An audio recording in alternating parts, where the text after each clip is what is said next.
Normally budget রেঞ্জের যে স্মার্টফোনগুলো পাওয়া যায় সেগুলোর ডিসপ্লের ব্রাইটনেস কিন্তু খুব একটা বেশি না, যার কারণে যখন আমরা আউটডোরে গিয়ে ডিরেক্ট সানলাইটে ইউজ করি ব্রাইটনেস নিয়ে প্রচুর পরিমাণের প্যারা খায়, দেখা যাচ্ছে যে ফোনকে একদম চোখের কাছে নিয়ে দেখা লাগে।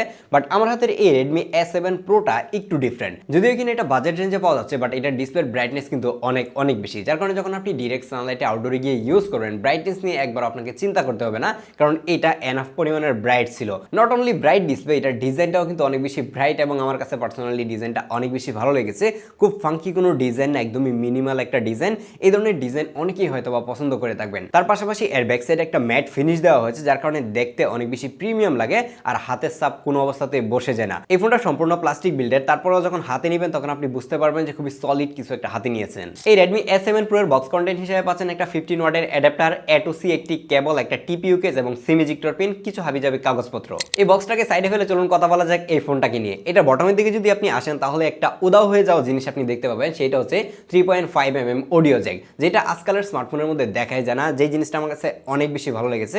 তার পাশেই থাকছে হচ্ছে main microphone, USB Type-C port এবং main speaker. By the way একটা ব্যাপার একটু মেনশন করে রাখি যে এটার মধ্যে শুধুমাত্র একটা মনো স্পিকার পাবেন, কোনো ধরনের স্টেরিও স্পিকার কিন্তু নাই। অবশ্যই আমরা এই বাজেটের ফোন থেকে একটা স্টেরিও স্পিকার আশা করে থাকি। বাই দ্য ওয়ে যেহেতু বাজেট নিয়ে কথা বলতেছি, এটার প্রাইসটা একটু আপনাদেরকে বলে রাখি।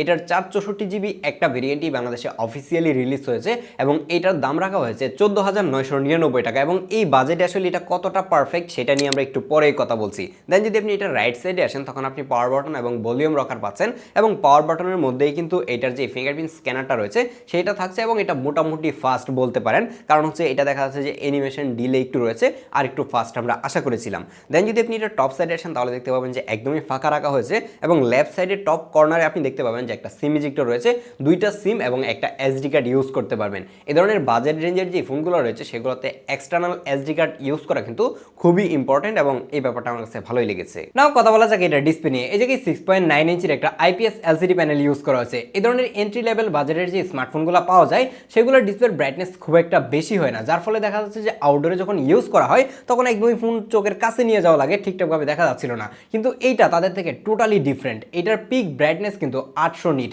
যার কারণে যখন আপনি ডিরেক্ট সানলাইটে আউটডোরে ইউজ করবেন একদমই ঝকঝকা চকচকা দেখতে পাবেন। এবং এটার ডিসপ্লেটাও অনেক বেশি বিবিড, খুবই কালারফুল ছিল, যার কারণে এটাতে আপনি মুভি দেখেন কিংবা গেমিং করেন অন্য লেভেলের এক্সপিরিয়েন্স পাবেন। তার পাশাপাশি এটা IPS ডিসপ্লে হওয়ার ফলেও দেখলাম যে সাইড থেকেও কোনো অবস্থাতেই কোনো নেগেটিভিটি দেখা কিন্তু পাই নাই, এবং এটার টাচ রেসপন্সও খুবই ভালো ছিল।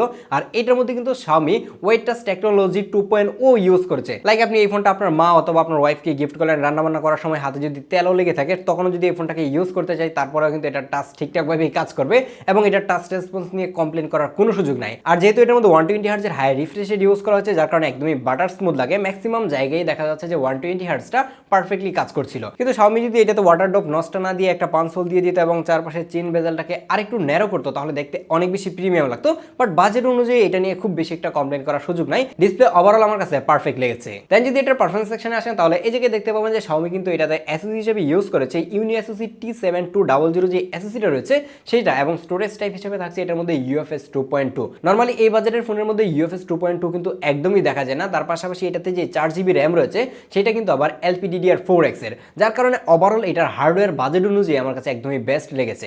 একটা ফোনের পারফরমেন্স ভালো হতে গেলে শুধু হার্ডওয়্যারটাই না, তার পাশাপাশি সফটওয়্যার সাপোর্টটাও কিন্তু অনেক ইম্পর্টেন্ট। আর Xiaomiর UI সম্পর্কে অলরেডি সবাই জানেন যে সেটা কতটা অপটিমাইজ এবং ফিচার প্যাকড। এটাতে কিন্তু HyperOS 3 থাকছে, যার কারণে কিন্তু লং টাইম ধরে আপনি একটা ভালো সাপোর্ট পাবেন, এবং 4 বছর কিন্তু একদমই স্মুথ একটা এক্সপিরিয়েন্স এই ফোন থেকে পাবেন।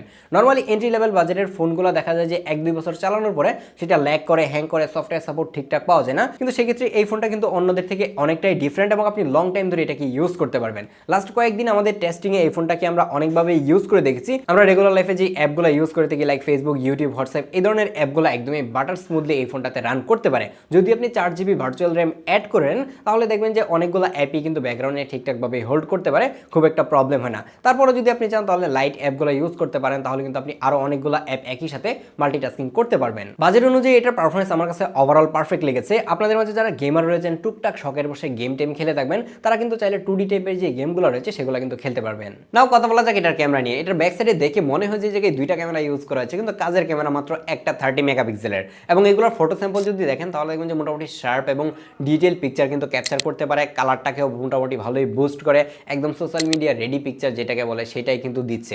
এবং এই ধরনের ফোন যারা কিনে থাকে তারা একটু কালারফুল কালারফুল শার্প ছবি কিন্তু চেয়ে থাকে, কাজ চালিয়ে নেওয়ার মতো ফটো কিন্তু আপনি এটি দিয়ে ক্যাপচার করতে পারেন, কিংবা মেমোরিজ ধরে রাখা, কিংবা হচ্ছে আপনার যে ডকুমেন্টগুলো রয়েছে সেগুলোর ছবি তুলে রাখা, এই টাইপের কাজেই কিন্তু এই ধরনের ফোনগুলো বেশিরভাগ মানুষ ইউজ করে থাকে। তো এই ধরনের কাজ খুব ইজিলি করা যাচ্ছিল।